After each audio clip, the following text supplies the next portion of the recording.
Para que algunos de nosotros despertemos, necesitamos una llamada de atención. Yo la recibí en el 86. Estaba compitiendo en un triatlón en Palm Springs. Estaba haciendo la parte de ciclismo. Llegué a un cruce. Había dos ciclistas doblando en una curva para tomar otro camino. Un oficial de policía estaba parado en el lado opuesto. Me pidió que girase y me incorporase a la carretera.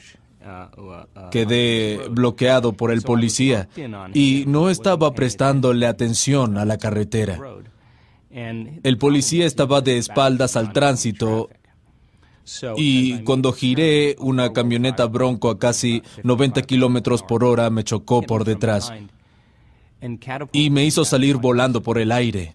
Caí sobre la espalda y los glúteos, y en una caída tan violenta, la fuerza de compresión ejerce presión sobre las vértebras y me oprimió 6 vértebras de la columna vertebral. Las vértebras torácicas 8 y 9, 10, 11 y 12 y la primera vértebra lumbar. Cuando se comprime un volumen semejante, la materia tiene que desplazarse a algún lugar. En mi caso, fue hacia la médula espinal. La octava vértebra torácica colapsó en más de 60%. Y el arco neural por donde pasa la médula espinal se quebró como un pretzel. Tuve múltiples fracturas por compresión en la columna torácica y en la columna lumbar superior. Tenía restos óseos en la médula espinal que estaba comprimida porque me había fracturado el arco neural. Me llevaron al hospital y me vieron 4 cirujanos de primer nivel del sur de California. El pronóstico era que probablemente no podría volver a caminar y que necesitaba una cirugía compleja llamada implante Harrington. Una cirugía en la que básicamente cortan las partes posteriores de las vértebras, colocan unas varillas largas de acero inoxidable, las atornillan a la columna y las usan de palanca para separar la columna vertebral de la médula. Así liberan la columna y después toman pedazos óseos de la cadera, los colocan sobre las fracturas y esperan lo mejor. En mi caso, la varilla tenía que ir desde la base del cuello hasta la base de la espina dorsal, dado el número de vértebras comprimidas. A cualquier otra persona, probablemente le hubieran recomendado que se someta a esta cirugía. Pero como se trataba de mí, no podía decidir tan rápido basándome solo en los rayos X, las tomografías y las resonancias magnéticas. Someterme a este proceso, creo que una de las cosas más difíciles es tomar una decisión cuando estás indeciso. Es una situación muy delicada porque estás sopesando lo que sabes contra lo que no sabes. Llegas a este punto de tu vida que para el alma es una noche oscura, cuando te das cuenta de que nadie salvo tú tiene las respuestas a tus problemas. Empiezas el proceso de salir a lo desconocido. En el sur de California, en el 86, no muchos se animaban a ir en contra de las convenciones científicas o médicas, ni en contra de las convenciones sociales y religiosas. Creo que poder salirte de lo establecido es la definición de un milagro. Cuando sales de la norma, siempre te consideran insensato o loco hasta que lo consigues y ahí te conviertes en un santo, místico o un genio. Mi decisión fue que estaba dispuesto a salir a lo desconocido. No podía imaginarme vivir tomando medicamentos adictivos por el resto de mi vida o terminar en una silla de ruedas. Decidí salir del hospital y tenía un solo pensamiento en mente: el poder que creó el cuerpo cura el cuerpo. No podía dejar de pensar en eso porque sabía que hay una inteligencia que nos dio la vida, mantiene nuestro corazón latiendo y permite que digiramos la comida. Esa inteligencia es la conciencia. La conciencia es prestar atención. Debía mantenerme observando y poniendo atención a quién soy. Decidí hacer contacto con esa inteligencia. Iba a darle un plan, una plantilla, un diseño. Tenía que ser muy específico con lo que quería. Y cuando me sintiese feliz con mi creación, se la entregaría a esa mente superior que sabe sanar mejor que yo. Lo segundo que me dije fue que no dejaría pasar ningún pensamiento que no quisiera experimentar. Desde un punto de vista intelectual, Esto suena muy fácil, pero rápidamente aprendí que no podía hacer que mi mente hiciera lo que yo quería. Cuando estamos en crisis o en una situación traumática como yo, tendemos a centrarnos en lo que no queremos que suceda, en lugar de lo que sí queremos que suceda. De la infinita cantidad de posibilidades que existen para nosotros, los seres humanos, yo estaba recreando en mi mente una y otra vez el peor escenario, abrazando esa emoción y preparándome para ese hecho. Porque si sucedía algo menos, tendría mejores posibilidades de sobrevivir. Cuando estamos en crisis, creo que son esos químicos de supervivencia, las hormonas del estrés, los que nos preparan para el peor de los casos. Empezaría en mi mente reconstruyendo la columna vertebral, vértebra por vértebra, y luego empezaría a pensar cómo sería vivir en una silla de ruedas. Me daba cuenta de que estaba centrándome en algo que no quería que suceda en lugar de lo que sí quería. Me detenía y empezaba de nuevo porque esa inteligencia es una presencia. De la misma manera que sabes cuando alguien está presente contigo, prestándote atención, sabes también cuando no, cuando está distraído. Llegué a la conclusión de que debía estar presente en el proceso y que tenía que conseguir una señal muy clara, un plan muy preciso. Entonces empezaba de nuevo a construir mi columna vertebral y rápidamente empezaba a pensar, ¿debo vender mi casa? ¿Vendo mi consultorio? Volví a detenerme, tomaba conciencia, luego me frustraba, me impacientaba, me enojaba y todo empeoraba. Durante 6 semanas atravesé un periodo de profunda oscuridad en el alma, porque no podía hacer que mi mente hiciese lo que yo quería. Me llevaba unas 3 horas cerrar los ojos y reconstruir cada vértebra. Comenzaba de nuevo cada vez que me distraía. Nunca estaba del todo satisfecho con la forma en que lo hacía, pero seguía adelante. Al cabo de 6 semanas, logré realizar el proceso entero sin distraerme. Fue como golpear una pelota de tenis en su punto justo. Hice clic. Supe en ese momento que algo había sucedido y lo que llevaba 3 horas, ahora podía hacerlo en 45 minutos. En ese momento no lo sabía, pero estaba construyendo nuevos circuitos en mi cerebro todos los días. Estaba literalmente aumentando mi capacidad de prestar atención. La atención es una habilidad igual que el golf o el tenis. Cuanto más practicas, mejor lo haces. No iba a ningún lugar. No estaba haciendo nada, básicamente me recostaba boca abajo y disponía de mucho tiempo. Este era el objeto de mi afición. En el momento en que pude pasar por todo ese proceso, empecé a notar cambios importantes en mi cuerpo. Los niveles de dolor disminuyeron de forma inmediata.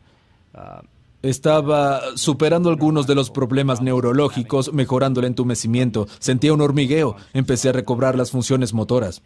En el momento en que vinculé lo que estaba haciendo en mi interior con el efecto que tenía en el exterior, comencé a prestarle más atención y lo hacía con más pasión y más entusiasmo en lugar de miedo y frustración. A través de esa emoción elevada, empecé a darme cuenta de que en realidad ese era el catalizador para que resultase fácil y divertido. Empezaba a pensar cómo sería volver a caminar, en las cosas que daba por sentado, como una puesta de sol, una ducha, o sentarme con mis amigos y disfrutar de una comida.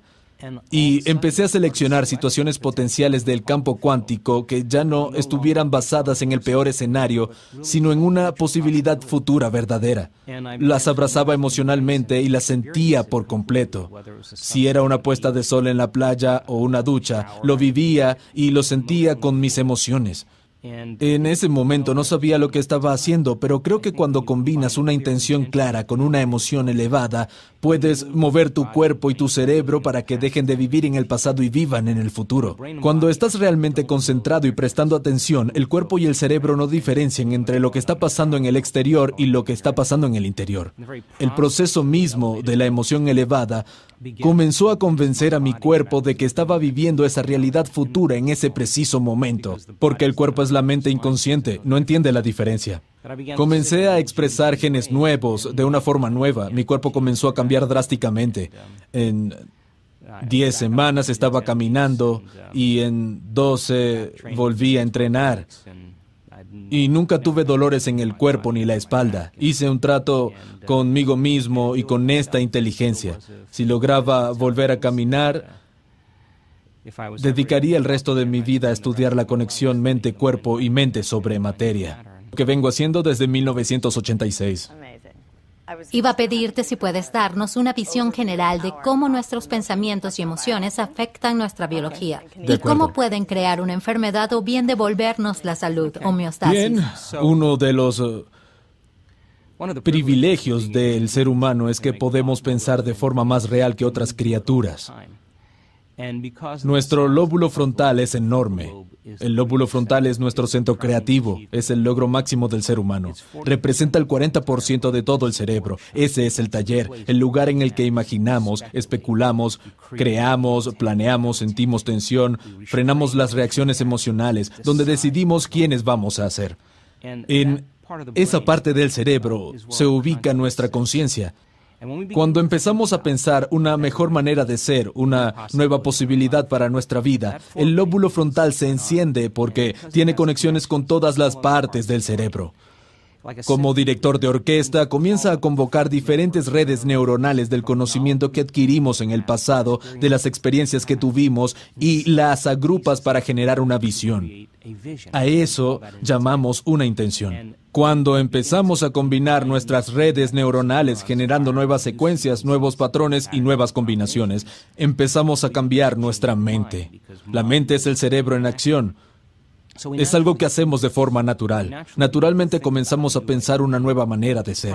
El problema es que la mayoría de las personas no combinan esa intención con una emoción elevada.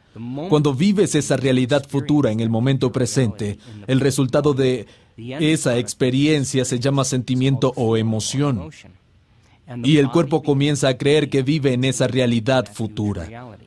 La repetición de este ciclo a lo largo del tiempo traza nuevos circuitos y nuevas maneras para hacer que tu cerebro se vea como si la experiencia ya se hubiera producido. La emoción elevada envía señales al cuerpo.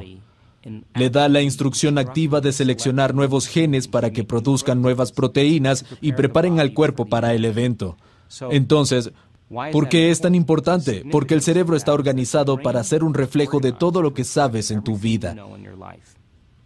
Tiene registros del pasado. Es un receptáculo que contiene todo lo que aprendiste y viviste hasta el momento. Si despiertas cada mañana, empiezas a registrar tus sentidos y pasas por una serie de comportamientos, opciones, experiencias rutinarias exactamente iguales a las de ayer. Ves a la misma gente, vas a los mismos lugares, haces siempre lo mismo, en el mismo momento. Es tu entorno externo el que enciende distintos circuitos en el cerebro que hacen que pienses y sientas exactamente como conoces.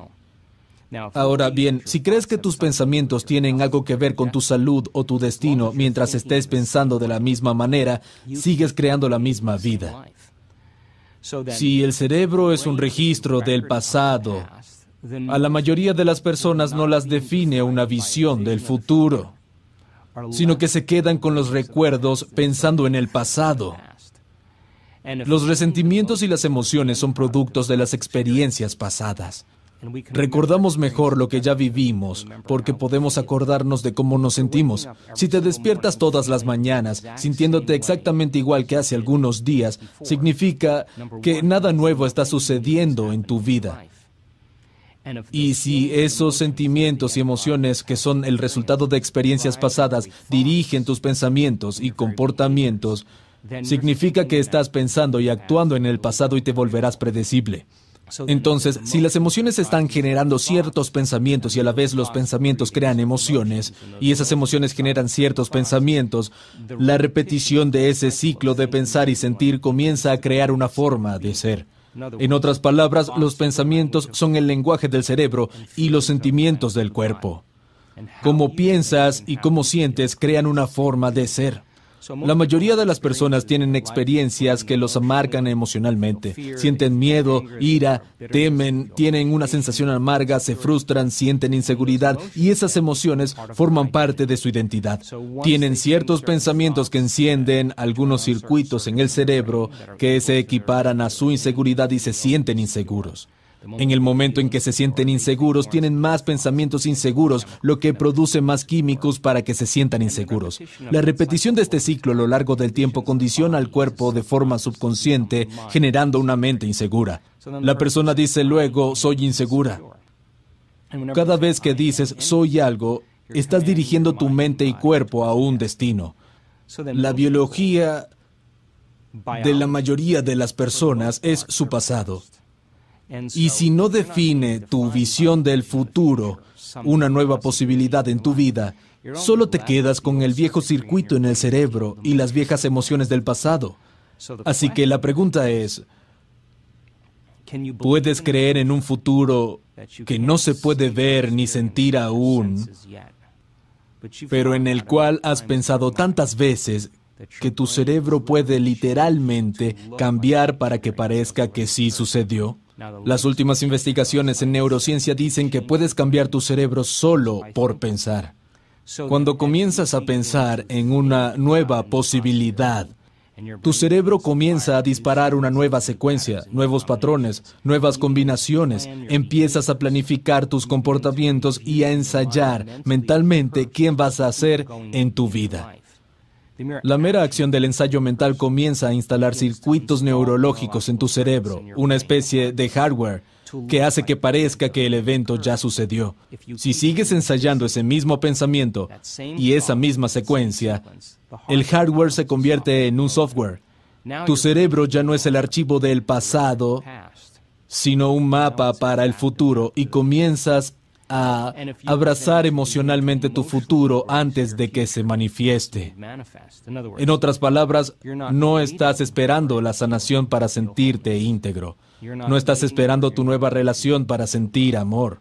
No estás esperando el momento místico para sentir asombro. No estás esperando el éxito para sentirte empoderado. Es el viejo modelo de realidad, de causa y efecto. Esperar que algo se manifieste fuera de nosotros para cambiar cómo sentimos en el interior. Cuando nos sentimos diferentes por dentro, ponemos la atención a quién o qué causó lo que causó. Eso es un recuerdo. Así es como creamos recuerdos asociativos. Pero este modelo tiene que ver con causar un efecto, y lo que significa es que tienes que sentir asombro para que el momento místico suceda. Tienes que empoderarte para crear éxito. Tienes que sentir integridad para sanar. Tenemos que sentir amor por ti y por la vida para que se manifieste. Tenemos que indicarles a las personas cómo educar su cuerpo emocionalmente. Cómo podría sentirse ese futuro, incluso antes de que haya sucedido. Si lo hacen correctamente, su cuerpo, como la mente inconsciente, comienzan a creer que están viviendo en esa realidad futura en el momento presente, y empiezan a desarrollar nuevos genes y nuevas maneras que cambian el cuerpo para tener la sensación de que ese evento ya sucedió. Puedes elegir el nuevo potencial del campo cuántico. Potenciales infinitos del campo cuántico. Comenzar a abrazar esa realidad futura emocionalmente antes de que se haya manifestado, de forma tal que tu cuerpo, como la mente inconsciente, crea que vive ese futuro en el momento presente.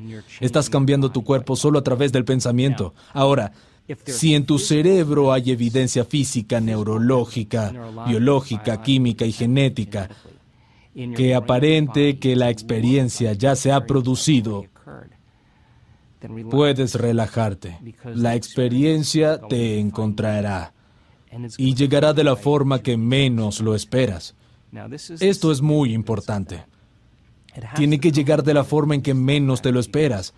Porque si lo estamos esperando, no es algo nuevo, es más de lo conocido. Tiene que encontrarnos con la guardia baja, sorprendernos, y no nos quedará duda alguna. Lo que hicimos en nuestro interior produce un efecto en el exterior. Cuando podemos relacionar los efectos del trabajo interno con los resultados externos, prestamos atención a lo que hemos hecho y lo repetimos. Ese es el empoderamiento humano. No creo que haya nadie tan especial en el mundo para quedar excluido de este fenómeno. Personas normales y corrientes en todo el mundo están practicando lo poco común, porque este es un momento de la historia donde no basta con saber. Es un momento en la historia para saber cómo hacer.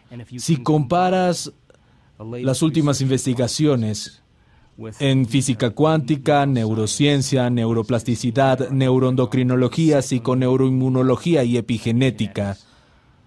Todas estas ciencias señalan esta posibilidad. Aprenderlo es una cosa, es filosofía, teoría, conocimiento, información analítica, pero cuando tomas esa información y la aplicas, lo personalizas, lo demuestras, vas a tener que comenzar algunas acciones y cuando empiezas a cambiar tus comportamientos y logras que tus comportamientos coincidan con tus intenciones, vas a tener una nueva experiencia. La filosofía, el proceso de aprendizaje, crea nuevas conexiones sinápticas en el cerebro. Eso es aprender. Aprender es forjar nuevos circuitos. Recordar es mantenerlos. Cuando tomas esa información filosófica y la aplicas a tu vida, si lo haces correctamente, vas a tener una nueva experiencia.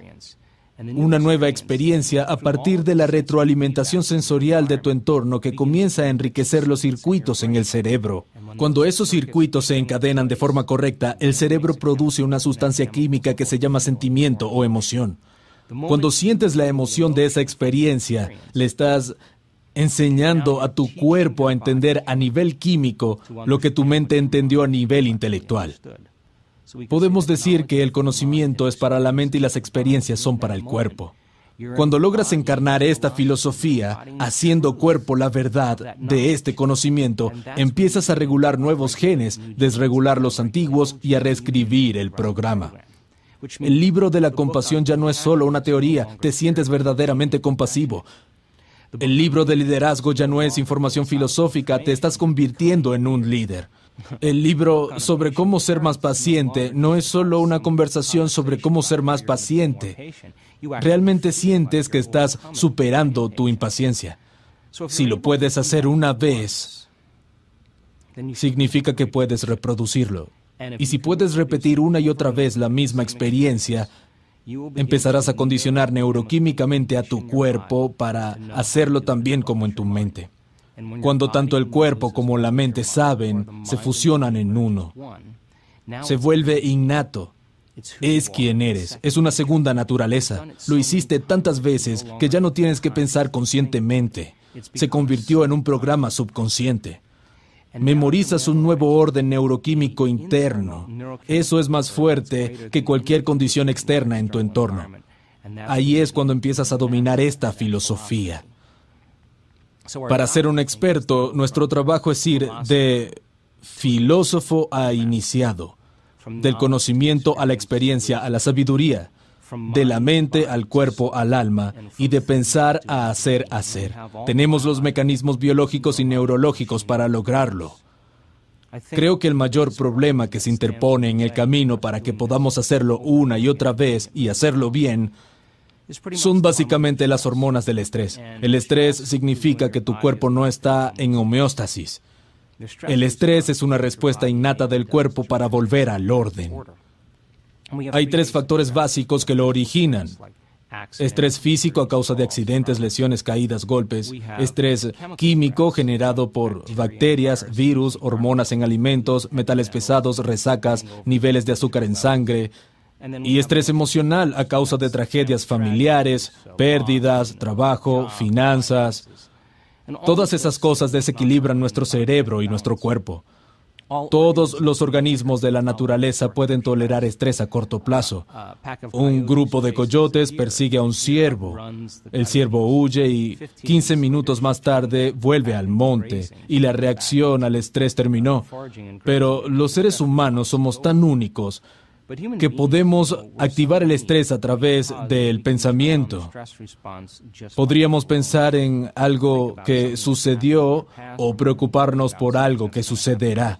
El pensamiento por sí solo puede encender los mismos químicos que cuando estás estresado. Si no puedes apagarlo, vas camino a alguna enfermedad, porque ningún organismo de la naturaleza puede vivir en modo de emergencia por un periodo de tiempo prolongado. Así que, respondiendo a tu pregunta, sí, se puede activar la respuesta al estrés a través del pensamiento. Y es un hecho científico que las hormonas del estrés desregulan los genes y generan enfermedades. Significa que, literalmente, tus pensamientos pueden enfermarte. La pregunta fundamental es, si tus pensamientos pueden enfermarte, ¿es posible que puedan hacerte bien? ¿Puedes explicar los efectos de la meditación y los efectos sobre la mente? Claro, meditación significa familiarse con. Así que aquí está el viejo yo y aquí está el nuevo yo. No es que vas a llegar al nuevo ser en cuestión de días. Tenemos que atravesar el proceso de transformación. Si el 95% de lo que somos cuando llegamos a los 35 años es un conjunto de comportamientos subconscientes, hábitos automáticos, reacciones emocionales, creencias, percepciones y actitudes que funcionan como un programa informático, ese 95% que somos es el cuerpo programado para convertirse en la mente. Eso es lo que llamamos hábito. Y vamos a empezar a cambiarlo con el 5% de nuestra mente consciente. Puedes pensar de forma positiva todo lo que quieras, pero si sientes negatividad, te has sentido así durante los últimos 30 años, mente y cuerpo están en la oposición. Puedes tener el mejor tablero de sueños del mundo, con todas las cosas que quieres para tu vida. Pero si no te sientes merecedor, el cuerpo y la mente están en oposición. La idea entonces es reacondicionar el cuerpo a una mente nueva. Aquí está el viejo yo y aquí está el nuevo yo. Te vas a embarcar en el cambio. En el momento en que tomas la decisión de dejar de pensar de cierta forma para poder actuar diferente o sentir distinto, entras en el río del cambio. Lo más difícil de este cambio es no repetir las mismas decisiones que el día anterior. Tenemos alrededor de 60 a 70 mil pensamientos por día. De esos 60 a 70 mil pensamientos que tenemos por día, 90% son iguales a los del día anterior. Los mismos pensamientos conducen a las mismas opciones. Las mismas opciones conducen a los mismos comportamientos. Los mismos comportamientos crean las mismas experiencias y las mismas experiencias generan las mismas emociones. Esas emociones dirigen nuestros pensamientos una y otra vez y nuestra biología, nuestros circuitos neuronales, nuestra neuroquímica, neurohormonas e incluso la expresión genética se mantiene exactamente igual. Hay un principio en neurociencia que establece que las células nerviosas que se disparan juntas permanecen juntas. Si continúas pensando igual, tomando las mismas decisiones, teniendo los mismos comportamientos, reproduciendo experiencias iguales que estampan las mismas redes neuronales, los mismos patrones, para generar esa sensación familiar que te acostumbraste a llamar yo, conectas tu cerebro con algo muy limitado. Esa limitación se convierte en tu identidad. Es como poner el cerebro en una caja. Claro que la caja no existe, pero es el resultado de conexiones neurológicas, pensamientos, comportamientos y emociones que se fijan a través de la repetición frecuente. Así que, cómo piensas, cómo actúas y cómo te sientes es lo que llamamos personalidad. Tu personalidad crea tu realidad personal. Eso es todo. Si quieres crear una nueva realidad personal y una nueva vida, tendrías que cambiar tu personalidad. Significa que tienes que pensar sobre la forma en que estuviste pensando y cambiarla. Tienes que tomar conciencia de tus hábitos inconscientes, tus comportamientos, lo que dices y modificarlos. Tienes que observar las emociones que te mantienen anclado al pasado y decidir si permanecen en tu futuro. La mayoría de las personas tratan de crear una nueva realidad personal manteniendo la misma personalidad y no funciona. Literalmente tenemos que convertirnos en otra persona. Entonces, la palabra meditación significa familiarizarse con. Cuando te sientas a meditar, observas los pensamientos que están tras bastidores en tu conciencia, ya que estabas tan distraído por el entorno externo. Cuando meditas, estás tomando conciencia de esos pensamientos inconscientes y te estás familiarizando con ellos. Estás meditando para conocerte a ti mismo, para tomar conciencia de tus propensiones e impulsos. El cuerpo quiere levantarse y hacer cosas, pero lo estás entrenando para que se siente quieto. Y le estás diciendo al cuerpo que ya no es la mente, que tú eres la mente. Y estás trayendo a la conciencia esos comportamientos inconscientes. Te estás familiarizando con ellos. Esa es una meditación para conocerte a ti mismo. Si puedes observar las emociones que te llevan a un denominador bajo, registrarlas, sin actuar a partir de ellas, sino observándolas, el acto de observación implica que lograste salir del programa. Eres la conciencia que ahora observa el programa y que comienza a objetivar tu ser subjetivo. Te estás mirando a ti mismo a través de los ojos de otra persona. Esto significa que ya no estás en el viejo ser, sino que es tu conciencia pura que lo observa. Ese es el primer paso en el proceso meditativo. Tenemos que encender un fósforo en un lugar oscuro, tomar conciencia profunda de lo poco conscientes que fuimos al no dejar que ningún pensamiento, comportamiento o emoción se deslizara por la conciencia descontrolada. Si estás sentado en meditación y te preguntas, ¿qué es compasión? ¿Cómo puedo estar mejor? ¿Cómo puedo cambiar mi vida? ¿Cómo puedo sentirme mejor conmigo mismo? Observas qué pensamientos tienes y cómo están atados a tu cerebro. Empiezas a revisar los comportamientos de cómo vas a vivir esta nueva vida. El acto de ensayar mentalmente comienza a cambiar el cerebro de vivir en el pasado a vivir en el futuro. En otras palabras, el ensayo mental va a hacer que el cerebro se vea como si esa experiencia ya se hubiera producido.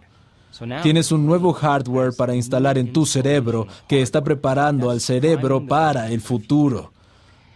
Si lo repites lo suficiente, lo haces una y otra vez, las células nerviosas que se activan juntas permanecen juntas y se te volverá algo familiar.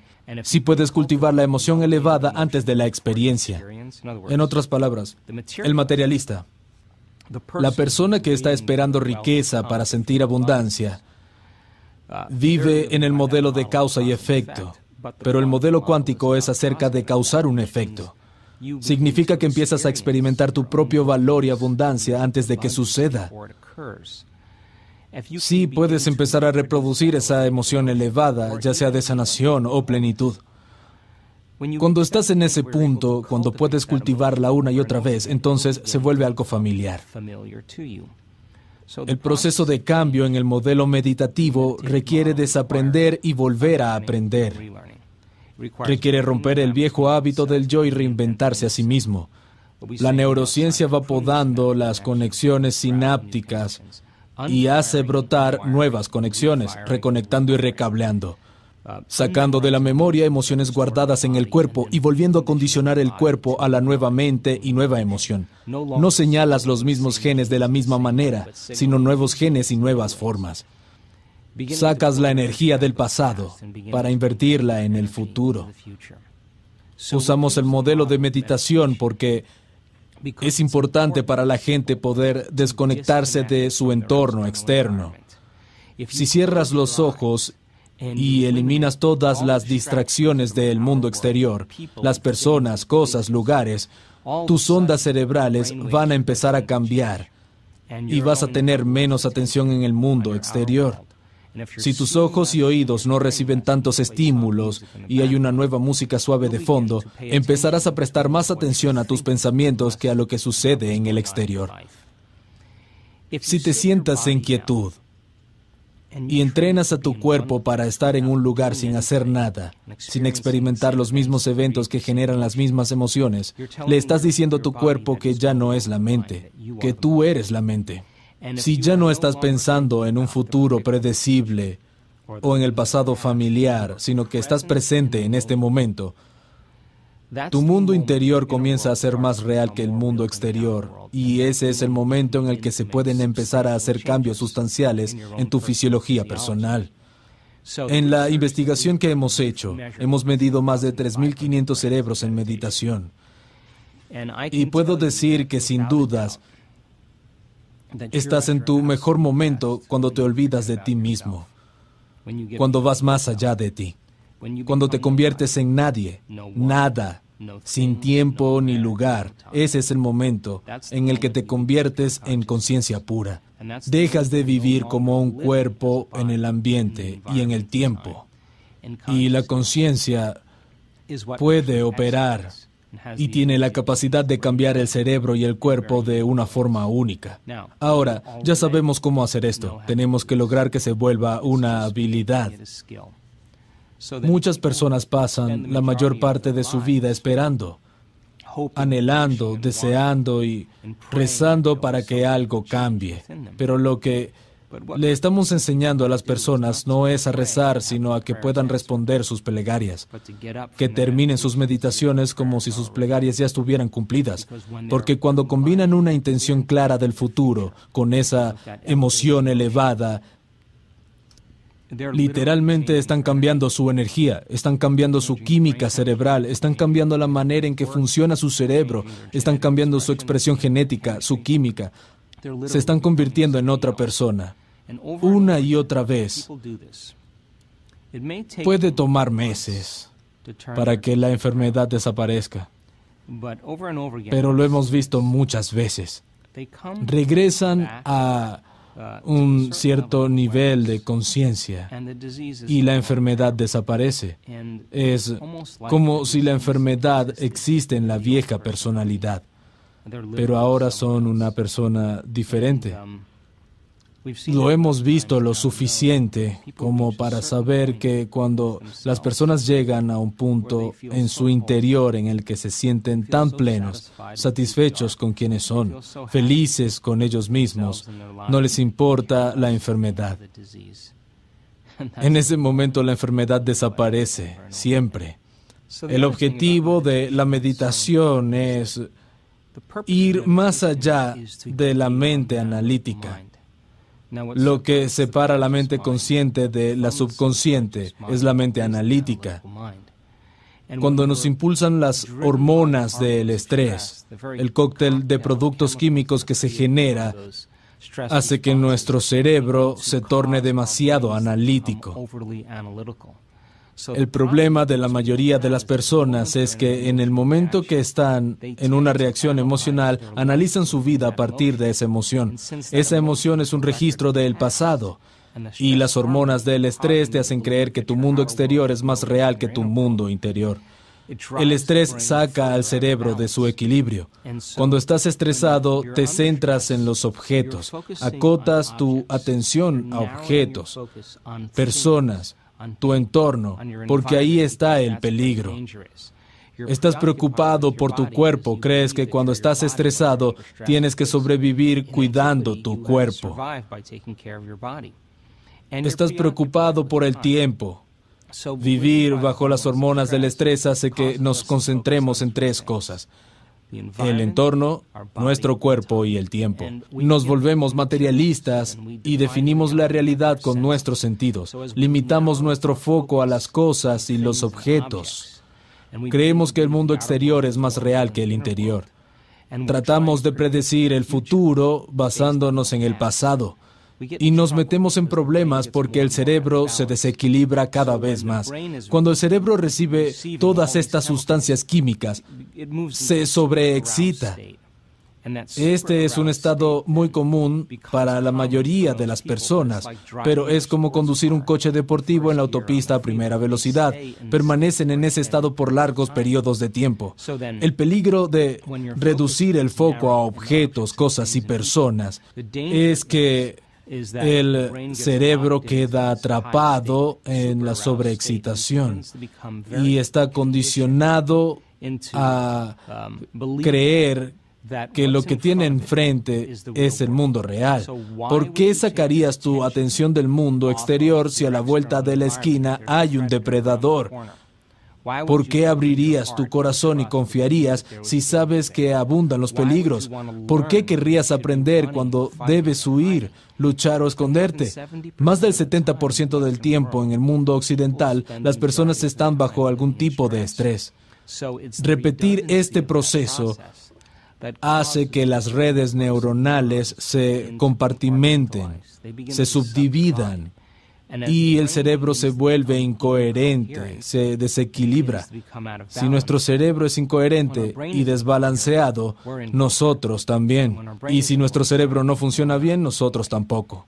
Al mismo tiempo, el corazón, que tiene su propio pequeño cerebro, su propia pequeña inteligencia, empieza a funcionar de forma incoherente. Esto afecta nuestro cuerpo porque manda señales aberrantes. Cuando meditas, te desconectas de tu entorno, y cuando llegas más allá de tu cuerpo, trasciendes el tiempo lineal, el mundo interior comienza a ser más real que el exterior. Cuando puedes olvidar que eres un nombre, un género, un armario, un número de seguro social, tu profesión, que estás casado o soltero, que eres vegetariano, en el momento en que te olvidas quién eres, tu identidad, tu cuerpo, las cosas que posees, el lugar donde vives, el lugar donde estás sentado, te olvidas del tiempo. Es casi como el ego, la personalidad. De pronto está vacía. Cuando eso ocurre, diferentes compartimentos del cerebro que estaban subdivididos comienzan a sincronizarse. Hemos medido esto una y otra vez. Lo que se sincroniza en el cerebro se enlaza en el cerebro.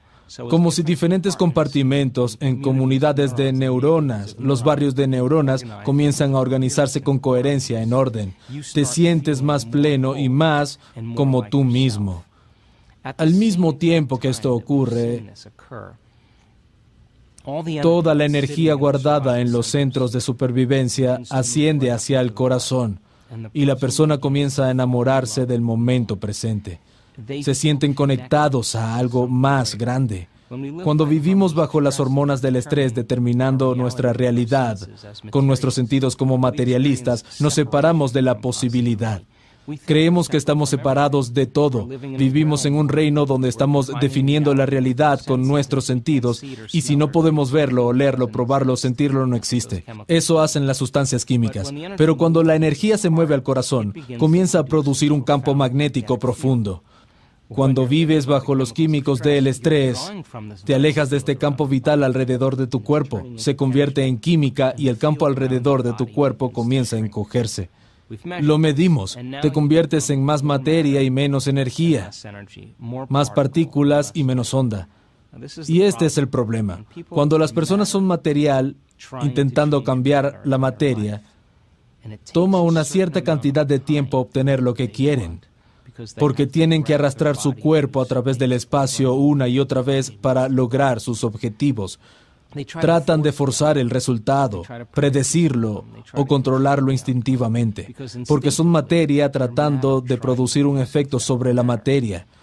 Cuando la energía se mueve a tu centro y el campo alrededor de tu cuerpo comienza a expandirse, no estás sacando de ese campo energético, sino aportándole.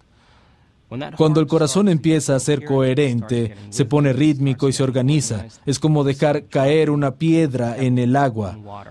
Produce una onda.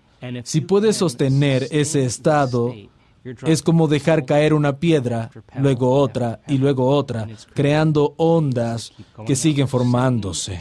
Envías una señal al campo energético. Si puedes sentir esa profundidad de forma plena, estás tirando piedras más grandes en el agua y produciendo ondas más grandes.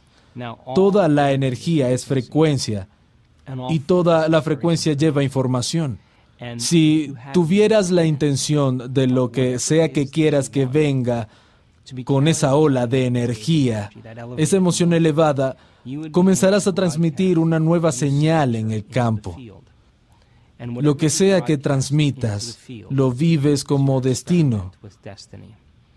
Y cuanto más tiempo tu conciencia puede permanecer en esa energía, estás haciendo que el futuro vaya hacia ti. Haces colapsar el tiempo y el espacio que van hacia ti, porque estás creando desde el reino que subyace a la materia. En este reino eres más materia que energía. Cuando esto sucede, cerebro y corazón son más coherentes, y a medida que el corazón se organiza mejor y se siente más coherente, envía una profunda señal al cerebro. Analizamos menos y confiamos más. No tratamos de forzar los resultados ni controlarlos. Confiamos porque nos sentimos conectados a algo más grande. Este estado del ser se puede enseñar, se puede sostener y convertirse en una habilidad. Si eres capaz de regular esos estados todos los días y de que tu cerebro y tu cuerpo funcionen de forma correcta antes de salir al mundo, será menos probable que reacciones frente a las personas y situaciones de tu vida. Es menos probable que tus viejos hábitos y las reacciones emocionales dominen quién eres. Es menos probable que estés pensando en el mismo futuro predecible o en el pasado familiar porque estarás en el momento presente. En este estado de refinamiento es donde los milagros y lo poco común suceden. Lo vimos en nuestros seminarios alrededor del mundo, donde medimos los cerebros y los corazones de los participantes durante la meditación. Es una de las cosas más mágicas que puedes ver. Podemos mirar en un monitor el cerebro de una persona en tiempo real mientras medita. Somos cada vez mejores en esto. Podemos predecir cuándo va a suceder. Vemos pequeñas descargas del campo. Va, boom, va, boom. Y cuando las empezamos a ver, sabemos que algo increíble va a suceder. Si pudiéramos mirar una imagen tridimensional del cerebro, veríamos la parte frontal del cerebro hablando con la parte posterior y el lado derecho del cerebro hablando con el lado izquierdo. Vemos diferentes comportamientos del cerebro empezando a sincronizarse y vemos que esa persona está a punto de entrar en un nuevo estado cerebral. La unión de polaridades es el amor. Los dos hemisferios se unen. La polaridad, la dualidad entre los dos hemisferios, cuando se unen en uno, es amor. Comenzamos a tener esta energía disponible aquí en el centro de la unidad. La integridad, el cerebro y el corazón se organizan. Cuando eso ocurre, vemos lágrimas de alegría en el rostro de las personas porque están conectadas con algo más grande. Y esa inteligencia que nos da vida mantiene el corazón latiendo, digiere nuestra comida, corre por nuestro sistema nervioso autónomo. Es el sanador más poderoso del mundo. Todo lo que tenemos que hacer es salirnos de nuestro propio camino. Cuando lo hacemos, el operador, el torturador, la personalidad que le está indicando al cuerpo que permanezca en un estado limitado, cuando no eres nada ni nadie, no hay tiempo ni espacio, se va. Y el sistema nervioso autónomo comienza a crear orden donde había caos. Empieza a hacer lo que sabe hacer tan bien, que es crear homeostasis y equilibrio. Puede empezar a cambiar la química, los genes, los patrones neurológicos, a mover energía en el cuerpo.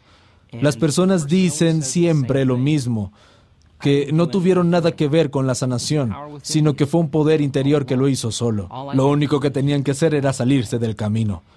Creo que podemos hablar mucho de estas cosas, pero debes tener la experiencia. Mi pasión en los últimos años ha sido desmitificar esto. Si ves a alguien gravemente enfermo pararse ante una audiencia de 550 personas y contar su historia de cómo a través del tiempo generó, por desequilibrar las emociones y la energía, cómo generó una enfermedad, pero pudo tomar conciencia de cómo sucedió y cómo le tomó 2 años romper esa historia acorazada. Todos los días tomó la decisión de no abandonar su meditación hasta haberse convertido en otra persona. Estamos hablando de grandeza. Ya no es un concepto filosófico. Es una persona que día a día encarna y entiende su propia ingeniería genética. Cuando estás en un estado elevado, entiendes cuando haces algo diferente, piensas o actúas de otra forma. Estás desconectado, nuevas redes neuronales señalando nuevos genes, le imprimen significado a lo que hacen. Si la gente logra entender el qué y el por qué, el cómo se vuelve más fácil. Así que si ves a alguien de pie frente a una audiencia de 500 personas explicando su viaje, no es diferente de mirar a Serena Williams jugar tenis. Si juegas tenis y sigues mirando cómo golpea la pelota, tú también lo vas a hacer mejor. En nuestros seminarios hay gente que se pone de pie y cuenta su historia. Y empieza a dejar que los demás entiendan que también es posible hacer lo mismo. E igual que una infección, crea una enfermedad entre la comunidad, la salud y el bienestar pueden ser tan contagiosos como una enfermedad cuando se reúne un grupo de personas que entiende qué y por qué está haciendo algo. Es un buen momento para hablar de algunas de estas personas y hablar de que a algunas les toma 2 años y a otras 3 semanas. Había una mujer que entregó un sobre mientras salía del escenario en Barcelona hace unos años. Me pidió que lo leyera. Entré al camerino y abrí el sobre. Y leí la historia de esta mujer. Era tan profunda. Le pedí que se pusiera de pie y contase su historia a toda la audiencia. Es una psicoterapeuta de Holanda, una mujer muy inteligente. Y un domingo por la mañana, mientras se duchaba, su marido le dijo adiós a sus 2 hijos. Le gritó algo y mientras ella se duchaba, fue a la torre más alta de Ámsterdam. Saltó del edificio y se suicidó. Ahora, este es un evento estresante. Cuando recibió la noticia, atravesó las mismas emociones que cualquiera cuando recibe una noticia tan impactante y traumática. Estaba sufriendo, estaba llena de dolor, resentida, se sentía culpable, confundida, enfadada. Ella pasó por toda la gama de emociones. Y todas esas emociones, por cierto, derivan de las hormonas del estrés. Ella estaba atravesando esta situación que la cambió biológicamente. No sabía cómo controlar su reacción emocional. Se convierte en un estado de ánimo, una larga reacción emocional. Si sigues revisando el evento en tu mente, tu cuerpo y tu cerebro producen la misma química como si siguiera sucediendo. Su cuerpo estaba condicionado al pasado y revivía la experiencia 50 a 100 veces al día. Y su cuerpo creía que lo mismo estaba pasando una y otra vez. Vas de un estado de ánimo a un temperamento. Le preguntaban, ¿por qué estás tan enfadada? Contaba la historia y básicamente estaba diciendo, soy así a causa de algo que sucedió hace 4 meses. Si seguimos así un periodo largo de tiempo, esas emociones impulsan nuestros pensamientos y no podemos pensar más allá de cómo nos sentimos. Nuestros sentimientos se volvieron nuestra manera de pensar. Estamos pensando en el pasado, atrapados en nuestra biología. La mujer despierta un día y estaba paralizada de la cintura para abajo por completo. Y no podía levantarse de la cama, así que la llevaron al hospital, le hicieron resonancias magnéticas, toda clase de exámenes y no encontraron nada. Le diagnosticaron neuritis y terminó postrada en la cama. Literalmente no podía levantarse, no podía ir a trabajar ni cuidar a sus hijos. Su madre tuvo que mudarse con ella, no tenía dinero porque no tenía trabajo y los niveles de estrés subían. Toda la situación empeora. A medida que sus niveles de estrés suben, son los mismos químicos del estrés que están golpeando el cerebro y desequilibrando el cuerpo, señalando genes equivocados de una forma incorrecta. En los meses siguientes, desarrolló una úlcera enorme en todas las membranas mucosas de su cuerpo. La boca, garganta, estómago superior, vejiga, vagina y ano. Tenía úlceras enormes que no le permitían comer. Su cuerpo estaba totalmente desequilibrado a nivel químico, lleno de dolor. Estaba en una espiral descendente. Y cuando finalmente empieza a notar que está en una espiral descendente, fue al médico y le diagnosticaron cáncer de esófago. Cuando recibe el diagnóstico, el de tener cáncer, se estresa aún más y siente miedo. Se da cuenta de que sus hijos pueden perder a su madre. Asistió a uno de nuestros talleres. Lo recuerdo especialmente porque vino con muletas y en una silla de ruedas. Se sentó en el lado izquierdo de la sala. Era un curso de nivel introductorio. Entendió que podía hacer cambios a nivel intelectual, pero que tenía un desafío por delante. Entendió cuánto estaba en su pasado.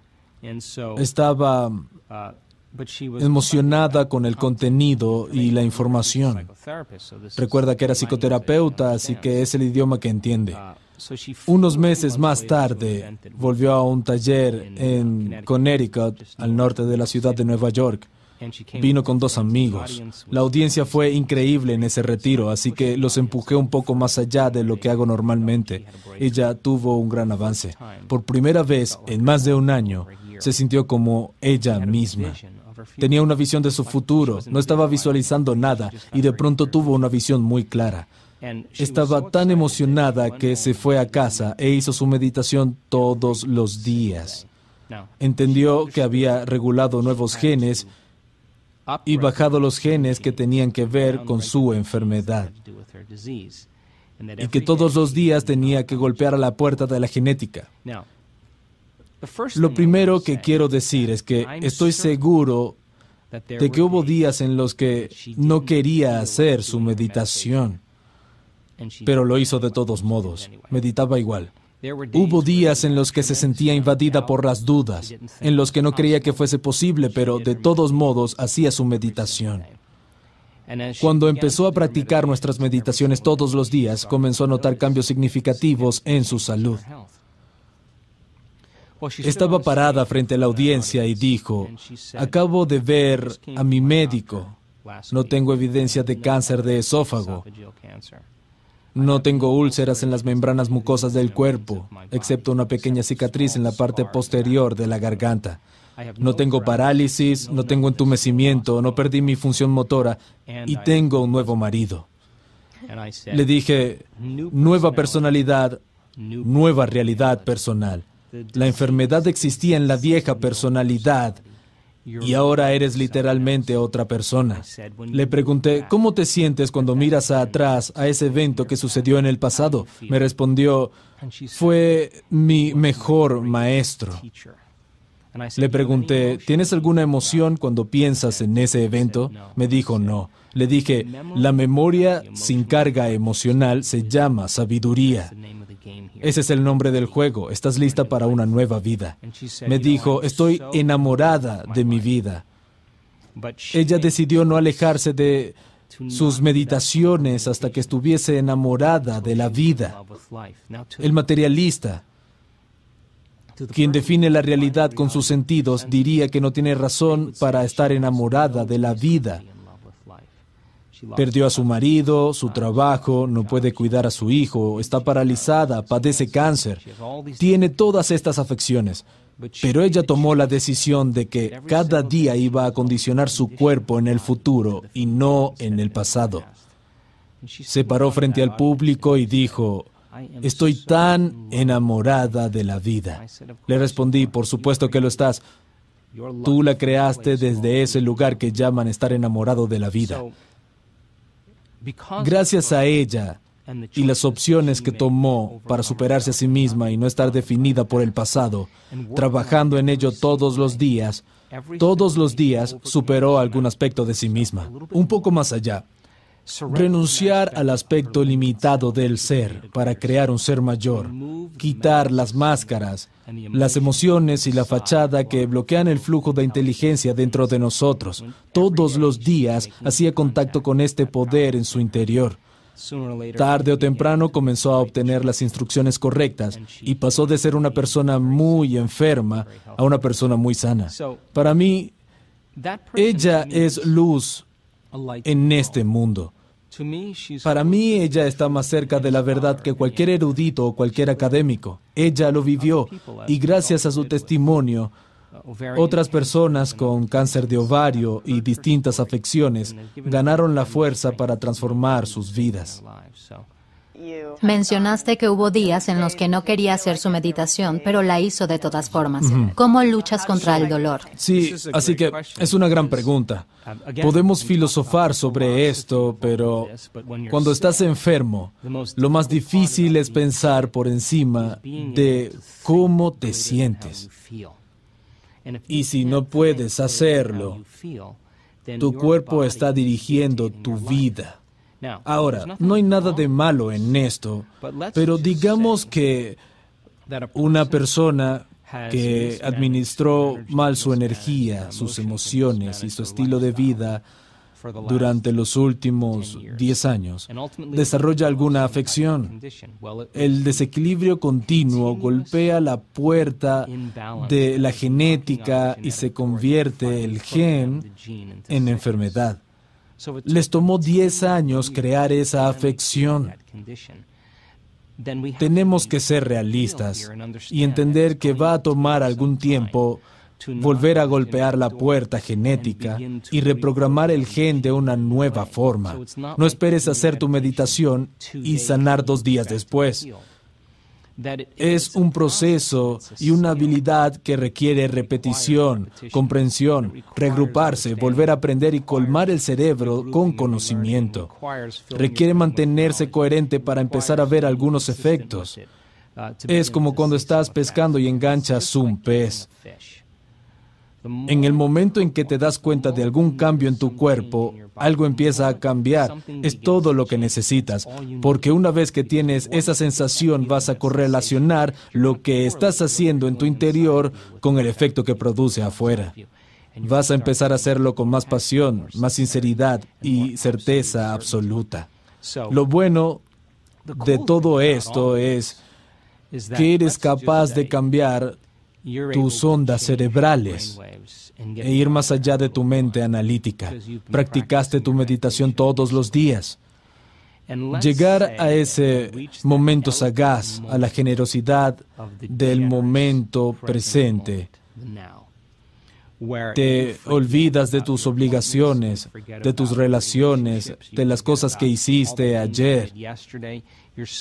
Estás tan presente en este momento que ya no eres una cara, un cuerpo, una identidad, no tienes nada, pura conciencia. En ese momento tu conciencia se fusiona con una conciencia mayor.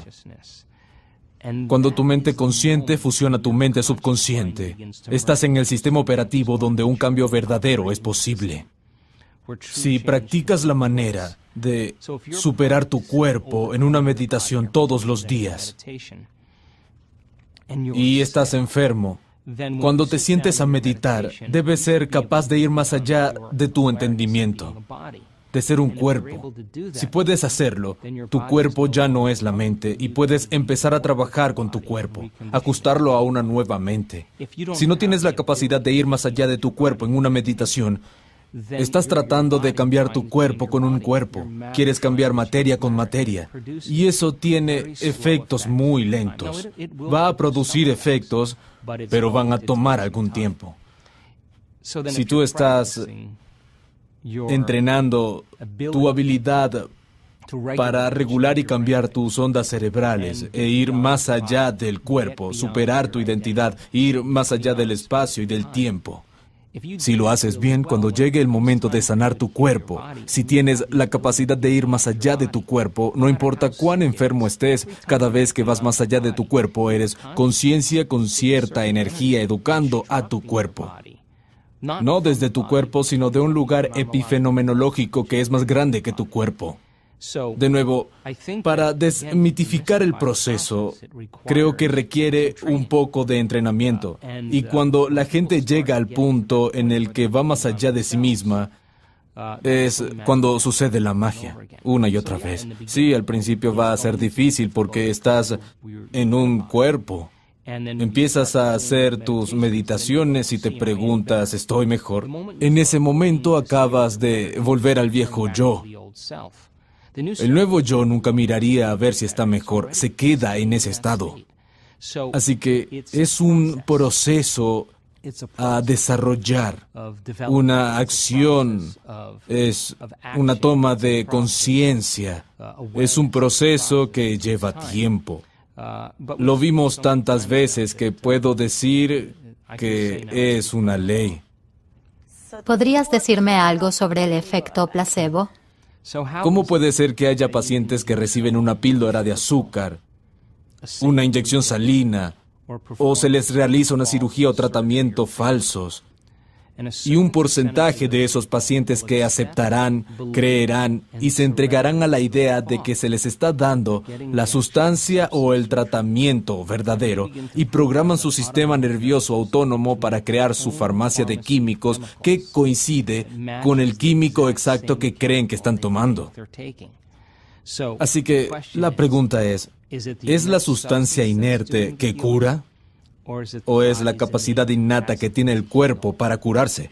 La sanación no viene de la píldora de azúcar, sino del pensamiento. La píldora es un condicionante que representa una posibilidad en el futuro de alguien. Podemos llamarlo una intención. Un porcentaje de esas personas comenzarán a sentirse inspiradas, entusiasmadas, llenas de Dios, esperanzas, agradecimientos, cosas que podrían funcionar. Están combinando una intención clara con una emoción elevada. En ese momento se están moviendo de la biología de su pasado hacia la biología de su futuro. Entonces la pregunta es: ¿necesitas la píldora de azúcar o la inyección salina o el tratamiento falso para alcanzar un nuevo estado de ser, en lugar de elegir lo que ya conoces para ayudarte a sanar? ¿Puedes elegir lo desconocido, un nuevo potencial en el campo cuántico sin salir de ti?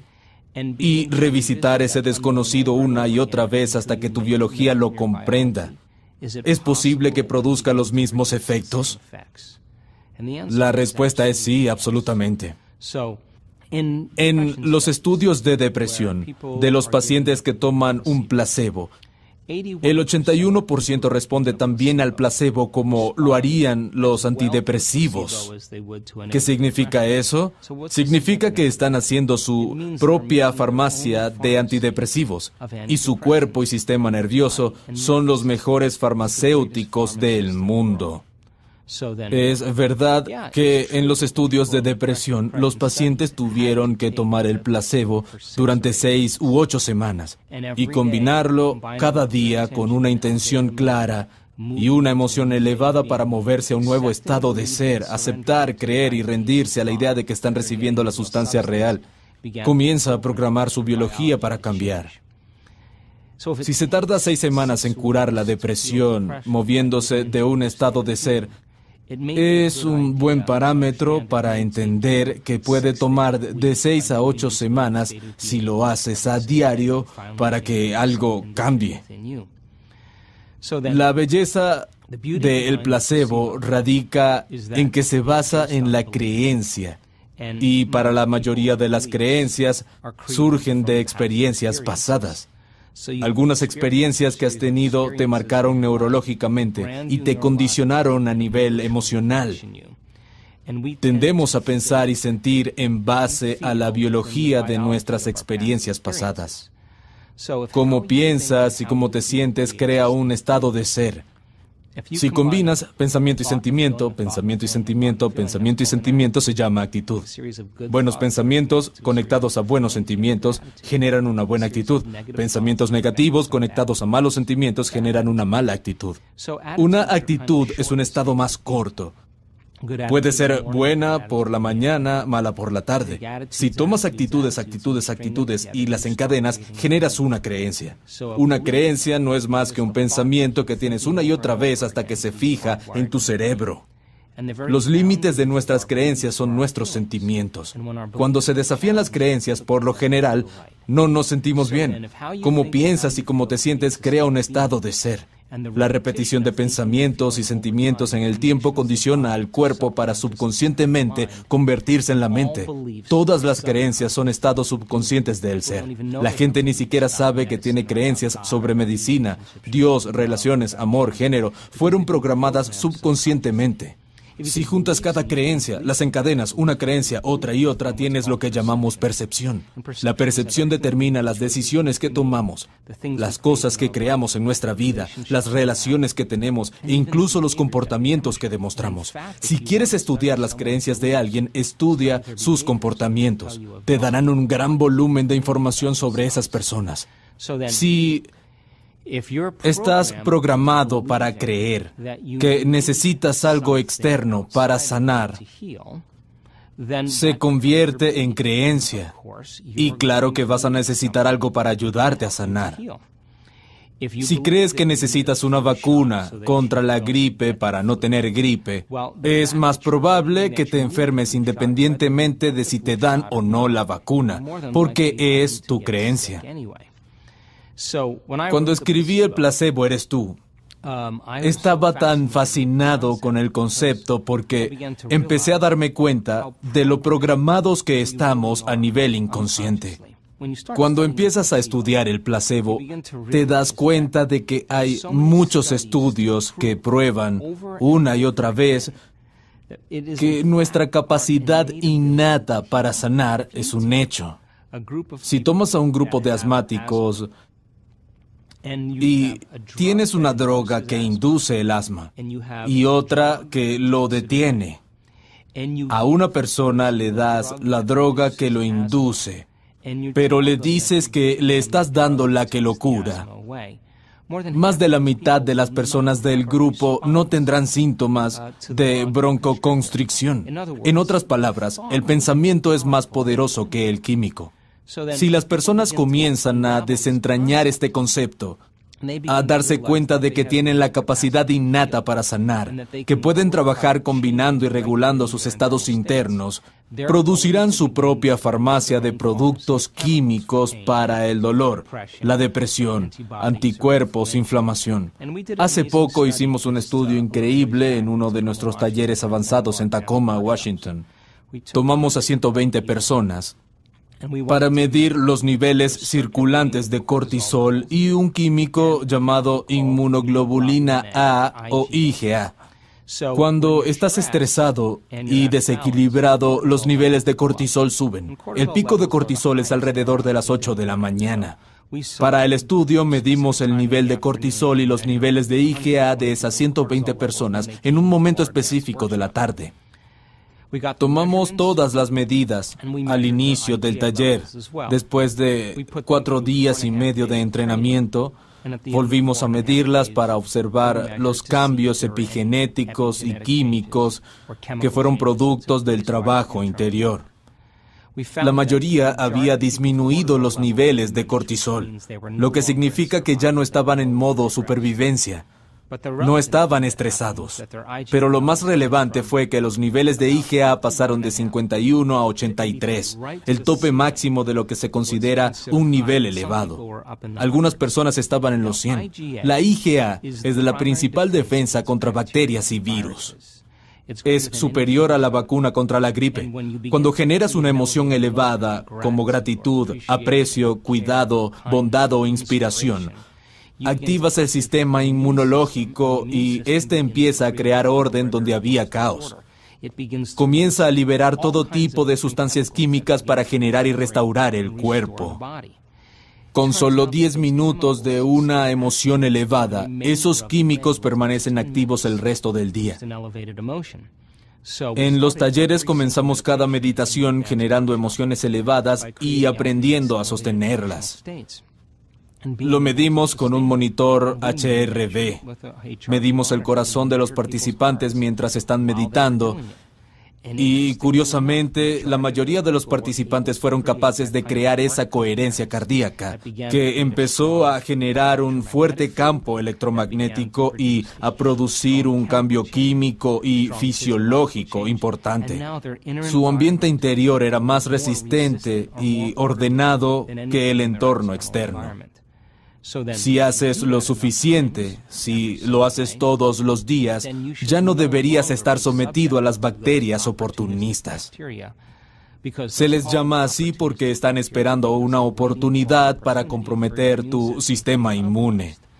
No es extraño que un grupo de personas que están trabajando en la misma oficina se enfermen al mismo tiempo. No son los bichos los que generan esta enfermedad. Es que el sistema inmunológico está comprometido porque todos están estresados en el mismo momento. Eso evita que las bacterias proliferen. Si le das a las personas la ciencia y la comprensión de cómo funciona el placebo, se lo puedes enseñar. El placebo se basa en 3 cosas. Condicionamiento. Se les administra a algunas personas una píldora, notan un cambio en su estado interior, les das otra píldora, les quitas el dolor, les das una píldora nuevamente y alivia el dolor. Esta última píldora era una sustancia inerte, pero que se parece a la anterior. Por condicionamiento, el cuerpo produce los mismos químicos. La segunda es la expectativa. Esperas que ocurra algo. En el momento en que seleccionas ese potencial, ese posible acontecimiento en el futuro, tu cuerpo comienza a prepararse fisiológicamente para el evento. 40 a 50% de las personas diagnosticadas con cáncer, a quienes se les dice que van a sentir náuseas en su primer tratamiento de quimioterapia, tienen náuseas en el viaje hasta la sesión. Es el resultado que están esperando. Su cerebro y cuerpo están en esa realidad futura, pero en lugar de hacerlo de esa forma, ¿es posible que el 40 o 50% de la gente mejore en su camino al trabajo, anticipando que va a suceder algo maravilloso? Es el mismo principio. Cambiar la biología para producir un efecto puede causar algunos cambios muy significativos. Puedes decirle a un paciente en un estudio con placebo, vamos a darle un fármaco, y si el médico es entusiasta, funciona mejor, te aliviará el dolor, y si todos están entusiasmados, la persona comienza a anticipar que el dolor desaparece. Comienzan a producir su propia morfina y dejan de reaccionar al estímulo que les causaba dolor. La tercera es otorgarle sentido a algo. Si dices, oye, aquí están los receptores de tus células nerviosas, tienen que juntar serotonina del espacio sináptico. Es el químico que mantiene a la serotonina y elimina la depresión. Miras los gráficos e imprimes de significados el por qué están tomando esa píldora. Los resultados van a ser mejores. Si le explicas a las personas cómo condicionar su cuerpo a una nueva mente, es el placebo. Si les explicas cómo, en lugar de elegir lo peor que podría sucederles, eligen lo más increíble y lo abrazan emocionalmente, igual que generan ansiedad, pueden generar bienestar, sanación y salud. Si imprimes de significado lo que están haciendo y les enseñas por qué usamos la ciencia como modelo contemporáneo para explicarlo y desmitificarlo. No alcanza con entenderlo intelectualmente. Tienen que recurrir a alguien cercano, poder hablar de esto, compartirlo. En nuestros talleres aprenden información y luego se las explican y comparten a los demás. Si lo puedes explicar, está conectado a tu cerebro, estás instalando el hardware. Cuando se trata de enseñar, establecemos las condiciones y el entorno para que practiquen. Si logran que el comportamiento se corresponda con la emoción, combinando estas 3 cosas, deberían ver algún tipo de transformación. Hemos medido la transformación una y otra vez y se están convirtiendo en una ley científica. Pienso que no debemos esperar a que la ciencia nos dé permiso para hacerlo poco común. Debemos salirnos de lo establecido y hacer lo que está por fuera de lo común y repetirlo para que la ciencia venga a estudiarnos y empiece a cambiar sus leyes. Sí, esto no es normal ni natural. Aquí estamos en el terreno de lo sobrenatural. Hablamos de romper el modelo convencional. Digamos que requerirá coraje poder decir, me dieron este diagnóstico. El médico me dijo que me quedan 6 meses de vida y tengo que poner todos mis asuntos en orden. No puedo explicarte cuántas personas conocimos que recibieron la maldición vudú. Tenían 3 o 6 meses de vida para poner todos sus asuntos en orden, sin expectativa de vivir más tiempo. Pero no lo aceptaron, no lo creyeron y se rindieron a esos pensamientos sin analizarlos desde otra perspectiva. No programaron su sistema nervioso autónomo según ese destino. Dijeron, espera un segundo, creo que puedo cambiar algo aquí. Y muchos de ellos ya no tienen la enfermedad o pasaron 2 años y aún viven y continúan su camino. Esta es la razón por la que es importante que las personas recuperen su poder. Estamos en la era de la información. La ignorancia es una elección. Hace 25 o 30 años ibas al médico y si te decía que tenías cierta afección, te indicaba el tratamiento o que ibas a necesitar cirugía. La mayoría de las personas firmaban en la línea de puntos, aceptaban lo que les habían dicho. Avancemos hasta hoy. Alguien recibe un diagnóstico, el médico le indica un tratamiento y Cuando vuelve a casa, va a Internet, investiga por horas, investiga su afección, mira tratamientos convencionales y no convencionales. Y muchas personas conocen mejor los tratamientos alternativos que algunos médicos. Regresan al consultorio y le dicen al doctor, tengo esta idea, quiero probar esta terapia. Y el doctor o bien no sabe de qué se trata o cree que no funcionará. El paciente mira a su médico pensando, hora de encontrar otro médico. Quiero a alguien que me apoye con el estilo de vida que quiero vivir y ver si puedo hacer el cambio.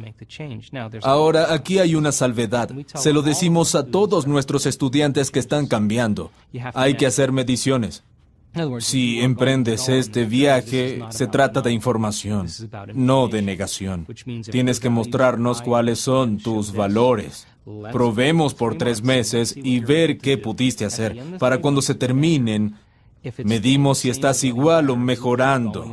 Seguimos adelante y podemos añadir 1 o 2 cosas más. Si estás empeorando, tenemos que recurrir a un procedimiento radical para que puedas lograr ese cambio específico.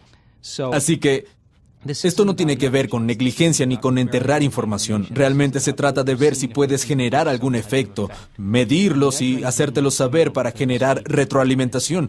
Son los comentarios sostenidos en el tiempo los que nos permiten saber que estamos empezando a producir cambios y lo seguimos haciendo para que la persona pueda cambiar de manera radical. Dijiste que algo que te preocupa es que vivamos en un mundo en el que la investigación científica está teñida de intereses personales y a menudo influenciado por el mercado.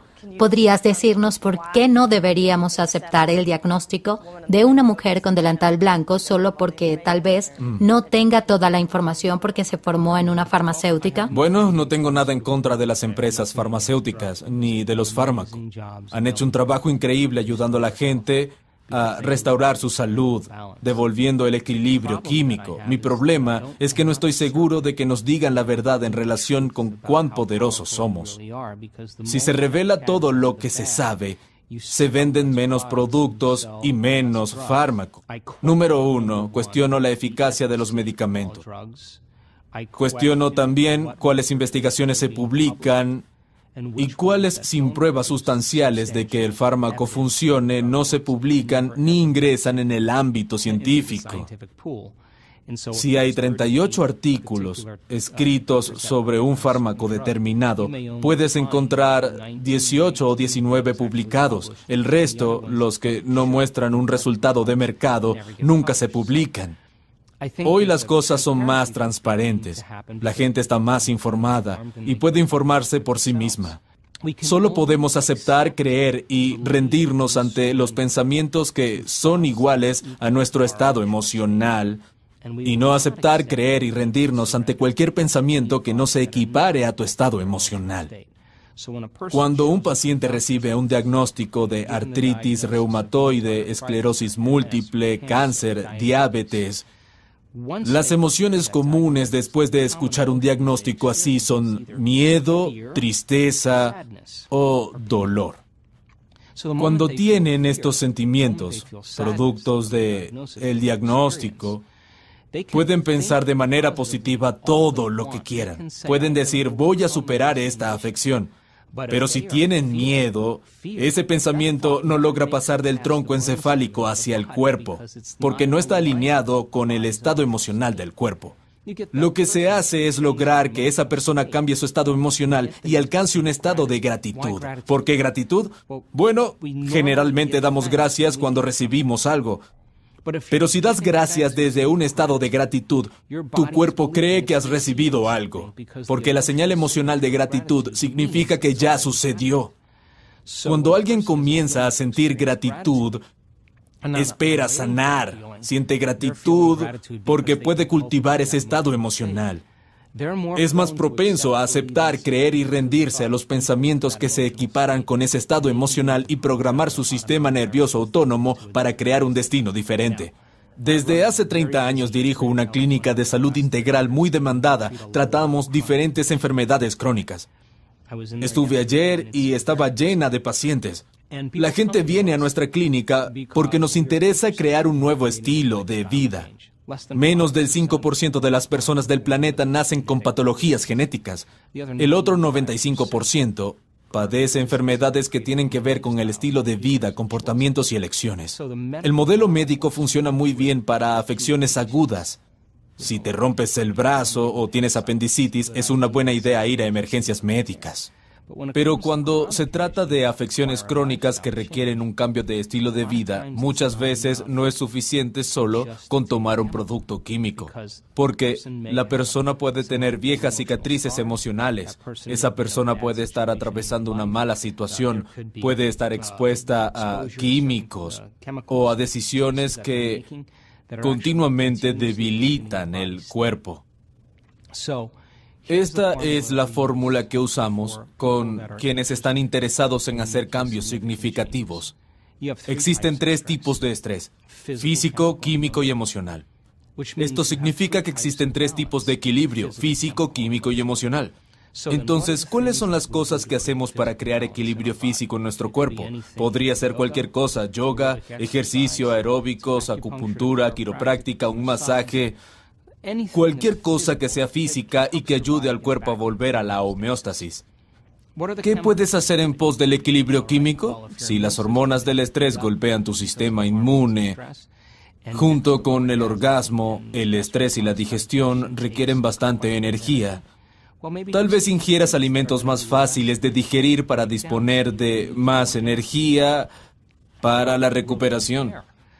Eliminas ciertos alimentos que sacan a tu cuerpo y cerebro de su equilibrio. Tienes más energía para la recuperación y un mayor equilibrio químico.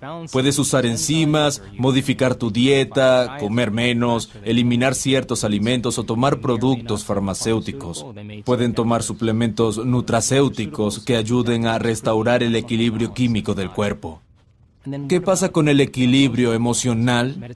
La meditación es para nosotros el modelo más efectivo. Usamos otras técnicas con algunas personas, como psicología energética. Cuando ordenas 2 de estos 3, el tercero tiende al equilibrio. Si alguien está equilibrado física y químicamente, también lo estará a nivel emocional. Si alguien está equilibrado emocional y químicamente, también tenderá al equilibrio físico. Y alguien que está equilibrado física y emocionalmente, estará equilibrado químicamente. Funciona así: equilibramos 2 de los 3 para que con el tiempo el tercero vuelva al equilibrio. Es un modelo sólido cuando se trata de la práctica de mantener cierto nivel de salud y ayudar a las personas a ir de un estado a otro. Me encanta el concepto de posibilidades infinitas. ¿Podrías hablar de cómo la opinión de un médico es solo una posibilidad? Cuando una persona recibe un diagnóstico, es un pronóstico que se basa en lo normal o lo natural. Cuando ves a las personas que están bajo el capricho del condicionamiento de cómo deben vivir su vida, en el momento en el que reciben ese diagnóstico, están sometidas a los mismos tratamientos que la mayoría de la gente y van a responder de la misma manera porque están regalando su poder a algo exterior. Pero un diagnóstico y un pronóstico son también un potencial en el campo infinito de posibilidades. Este es un tema muy sensible cuando se trata de ética. Creo que los médicos son hoy más compasivos con los pacientes y entiendo que quieren darles esperanza y apoyar sus metas en el área de la salud. Cuando alguien recibe un diagnóstico, es importante que entienda que puede caer presa del pronóstico, sin siquiera tener en cuenta que existen otras opciones, sin darse cuenta de que tal vez se deba hacer algo de otro modo, de que tal vez se deban hacer elecciones diferentes, que tal vez deba ir más allá de ciertas emociones y superar una forma de pensar limitante. Si comprenden que son capaces de hacer eso, se abren más posibilidades como resultado de sus cambios personales. En ese momento abren los ojos y comienzan a suceder cosas mágicas en la vida de las personas. Viven más de lo que esperan, el dolor desaparece, mejora su calidad de vida, empiezan a haber cambios biológicos, neurológicos, cambios químicos y hormonales. La educación es muy importante para entender que En el espectro del mundo cuántico, hay posibilidades infinitas en este preciso momento. Si puedes estar presente sin pensar en lo que podría suceder o lo que sucedió en el pasado, practicar todos los días este proceso, este viaje interior de estar presente. Si continúas practicándolo, no hay futuro predecible ni pasado o familiar. Estás en el momento presente. Habrá posibilidades que no hayas considerado antes. La belleza detrás de todo esto es que cuando te abres a la posibilidad y dejas de enfocarte en lo conocido o lo familiar, empiezas a experimentar esas sincronicidades, casualidades, coincidencias que están sucediendo a tu alrededor. No estás invirtiendo tu energía en un futuro predecible o en un pasado familiar. Puedes enseñar eso. Cuando las personas se centran en sí mismas y practican esperar lo impredecible, van a empezar a suceder cosas que no habían imaginado, posibilidades en las que no habían pensado. Si las hubieran pensado, las hubieran puesto en práctica o serían conocidas. Tenemos que ampliar el mundo de posibilidades a lo desconocido. Me interesa este proceso sobrenatural. Creo en el potencial humano y he sido testigo de la transformación y sanación lo suficiente como para decir que cualquiera puede hacerlo si se le da la explicación apropiada. ¿Podrías darnos algún último mensaje? Voy a asumir que la expresión de esta inteligencia divina dentro de nosotros es la expresión de la vida, que es igual a la salud del cuerpo. Cuando nos tomamos un tiempo dentro de nuestras vidas atareadas para invertir en nosotros mismos, para convertirnos en una obra en proceso, empezar a decidir qué pensamientos ya no queremos tener, qué comportamiento nos gustaría cambiar, qué emociones queremos transformar, y cada día hacemos un esfuerzo para eliminar bloqueos y máscaras, las fachadas que detienen el flujo de lo divino en nosotros. Cuando comenzamos a hacer ese tipo de trabajo, la inteligencia comienza a moverse a través de nosotros y ahí es donde nos volvemos más parecidos a ella. Nos volvemos más deliberados, con una voluntad increíble, más conscientes, con una mente infinita. Nos volvemos más conscientes, más amorosos. Es una inteligencia amorosa, más generosos. Es un dador de vida. Es nuestra naturaleza. Esta inteligencia se vuelve más de nuestra mente y el efecto secundario es que pasamos de un estado egoísta a uno desinteresado. La transformación hace algo realmente increíble. Cuando te liberas de las cadenas de esas emociones que te mantienen anclado en el pasado y pasas de partículas a ondas de materia a energía y empiezas a liberar energía y tu corazón empieza a abrirse, te sientes conectado con algo más grande. Solo hay una cosa que quieres hacer cuando te sientes así, y eso es dar. Dices, me siento tan increíble que quiero compartirlo. Es una tendencia natural querer compartirlo porque te sientes tan pleno que es imposible desear. ¿Qué vas a desear cuando te sientes pleno? Para mí, ese es el estado natural del ser. La enfermedad no puede existir en ese estado de plenitud y creo que es accesible en nuestras vidas y que la gente puede llegar a esos estados sagaces y hacer que se vuelvan más constantes. ¿Cómo accedemos a lo sobrenatural? Tenemos que empezar a hacer lo que en un principio se siente antinatural. Al principio, por supuesto, el cambio va a ser incómodo. Es una sensación rara. Habrá incertidumbre. No se puede predecir cuándo vas a entrar en lo desconocido y muchas personas se apresuran a volver a sus sentimientos y comportamientos familiares y dicen, esto se siente bien, se siente familiar. Estar cómodo en esa incógnita, donde la mejor manera de predecir el futuro es crearlo, y ser capaz de crear desde lo desconocido produce efectos sobrenaturales en nuestras vidas. Dar cuando todo el mundo siente falta es sobrenatural. Demostrar compasión cuando todos están enojados y son sentenciosos es sobrenatural. mostrar amor y fuerza cuando todos los demás tienen miedo. Creo que si seguimos haciendo lo que se siente artificial, tarde o temprano comenzará a convertirse en natural. Este es un momento en la historia en el que la gente está buscando respuestas y secretamente creen en sí mismos, creen en nosotros mismos y en las infinitas posibilidades. Hace que la vida sea realmente emocionante. Ahí es cuando nuestra voluntad coincide con esa inteligencia interior. Cuando nuestra mente coincide con esa mente más grande y cuando nuestro amor por la vida coincide con su amor por la vida, siempre responde la llamada.